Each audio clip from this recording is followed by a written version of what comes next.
C'est avec beaucoup d'émotion que je prends la parole aujourd'hui pour d'abord vous signifier la fin de ma mandature, celle de la moitié du conseil d'administration. Nous avons eu l'impression de beaucoup travailler comme les précédentes mandatures, mais on a eu la malchance de croiser la pandémie Covid avec les conséquences que vous connaissez.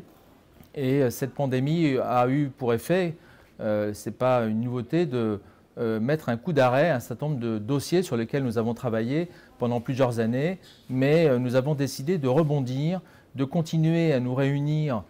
par visio, d'organiser toutefois des petites réunions présentielles en maintenant effectivement les mesures de sécurité que vous connaissez et de réfléchir sur le coup d'après. On ne peut pas rester sur une situation de blocage. La société savante doit, si je puis dire, renverser la table et essayer de se réinventer. C'est le cas chaque année à l'occasion du congrès, mais là, nous avons justement, à l'occasion de notre 20e anniversaire, un challenge supplémentaire, c'est que va devenir ce congrès, cette réunion annuelle autour des thématiques de la douleur. Il y a une enquête à laquelle vous avez certainement répondu qui a permis de mettre en exergue le fait que 40% des structures, par exemple, en tout cas des professionnels de santé, s'étaient retrouvés sur un autre théâtre d'opération. Eh bien, c'est important de faire remonter cette information parce qu'il en va aussi de la protection, de la sécurité et de la sanctuarisation de ces structures de douleur chronique. Donc, nous allons travailler sur la protection et continuer dans les années qui viennent à, on va dire, rajouter du lien avec les correspondants régionaux, avec ces structures et permettre, je l'espère, que ces structures puissent avoir une activité pérenne,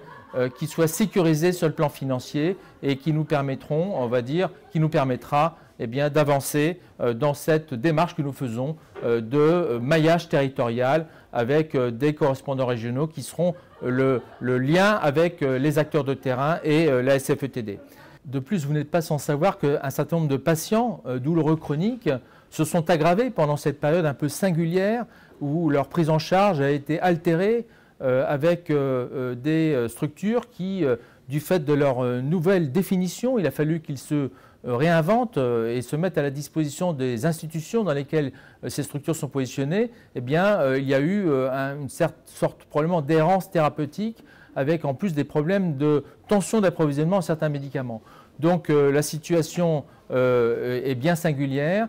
d'autant plus que certains patients qui ont été atteints par la Covid vont probablement développer des douleurs neuropathiques liées au tropisme de ce virus. Ce sont des sujets qu'il faut absolument aborder pendant le congrès et nous comptons maintenir justement ces exposés pour éclairer les acteurs de la douleur. Et puis je voudrais terminer sur un point qui me paraît important, c'est que la situation des structures de douleur chronique, qui est souvent précaire, avec du personnel qui est à temps partiel, avec des difficultés de fonctionnement, difficultés financières, eh bien,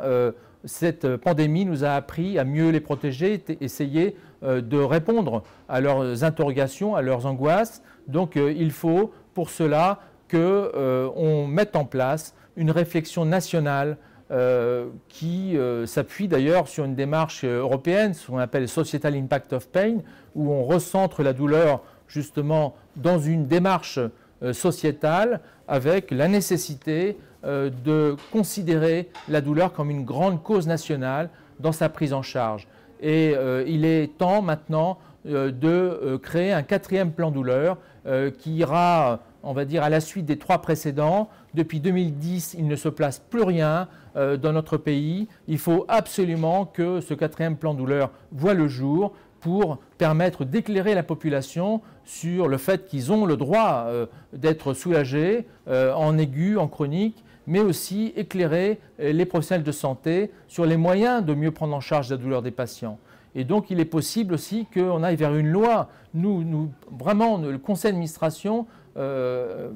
essaye de mettre toute son énergie pour qu'on avance dans cette réflexion. Et donc, nous ferons tout pour que la douleur soit reconnue comme une maladie complexe et qu'on puisse créer des structures pérennes qui puissent être sécurisées dans le mode de fonctionnement. Voilà, je vous remercie.